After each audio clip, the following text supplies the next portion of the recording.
нимаи дуюми имрӯз асосгузори сулҳу ваҳдати миллӣ, пешвои миллат, президенти ҷумҳурии Тоҷикистон муҳтарам Эмомалӣ Раҳмон бо президенти ҷумҳурии Узбекистон Шавкат Мирзиёев суҳбати телефонӣ анҷом доданд. зимни суҳбат сарони ду давлат дар фазои дӯстона якдигарро бо фарорасии соли нави мелодӣ самимона табрик ва ба мардуми бародари тоҷику узбек бурдборӣ, сулҳ ва шукуфоӣ орзу намуданд.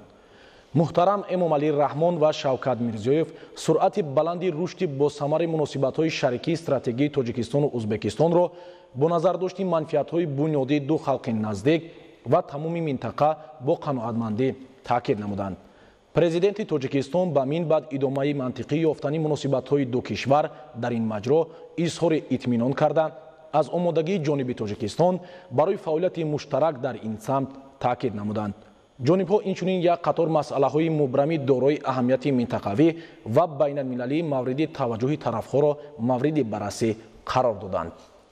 имрӯз ҳамчунин суҳбати телефонии асосгузори сулҳу ваҳдати миллӣ пешвои миллат президенти ҷумҳурии Тоҷикистон муҳтарам Эмомалӣ Раҳмон бо президенти ҷумҳурии Қирғизистон Сооронбой Жээнбеков доир гардид.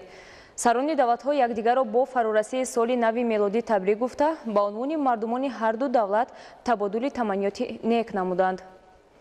президентҳои Тоҷикистон ва Қирғизистон барои рушди минбаъдаи қобили мулоҳизаи муносибатҳои тоҷикону қирғизҳо ибрози назар карда, гомҳои муайяни мусибати ҷонибҳоро дар ин самт таъкид сохтанд.